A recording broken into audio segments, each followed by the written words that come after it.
दमयंती से स्वयंवर में आने की कहकर नल का देवों के पास लौटना।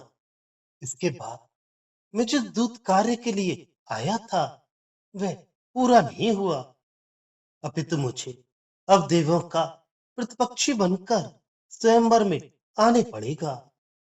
ऐसी लज्जा से नतमस्तक राजा नल एकांत में भीमनंदिनी दमयंती के द्वारा ही कही गई देवों के साथ राजसभा स्वयंवर में अपना आना स्वीकार कर चले गई। प्रिय नल को पाने के लिए उत्कंठित बुद्धि वाली और कपोल भित्ति पर ऊंच नीच रोमांचों से वेद युक्त नदी रूप अश्रु धाराओं को बहाती हुई नदी में ऊंचे नीचे वेद रहते हैं और कपोल भित्ति में ऊंचे नीचे रोमांच हो रहे हैं। उस दमयंती की वे चार प्रहों वाली एक रात्रि काम पीड़ाओं से कष्ट से क्षीण होगी। अतः उस पर कृपा करने वाले ब्रह्मा ने संपूर्ण रात्रि को चार प्रहरों वाली संपूर्ण रात्रि को एक प्रहर घटाकर त्रियामा अर्थात तीन प्रहर वाली कर दिया। रात्रि यद्यपि चार प्रहरों की होती है तथापि उससे त्रियामा कहते हैं।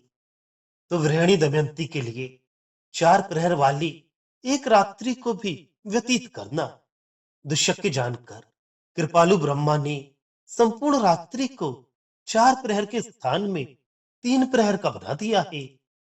लोक में भी कोई दयालु व्यक्ति किसी दुखिया के दुख से दयाद्र होकर उसके कठिन कार्य को सरल कर देता है। जगतपति राजा नल ने यह दमयंती के पास या दमयंती के विषय में हुए उस संपूर्ण अपने दूत कार्य के सार या यथार्थता को बीते हुए क्रम से वह जिस क्रम से जैसी जैसी बातचीत हुई थी उसी क्रम से अथवा भूतगत अंतर्धान होकर वहां जाने के कारण भूत तुल्य गति से बीते हुए संपूर्ण अपने दूत कार्य के सार को देवों के कार्य सिद्ध करने में असफल होने के कारण आनंद रहित होकर तीनों लोकों के मनुष्यों की समस्त बीते हुए वृत्तांत को साक्षात्कार प्रत्यक्ष करने वाली इंद्र आदि देवों से शीघ्र कह दिए।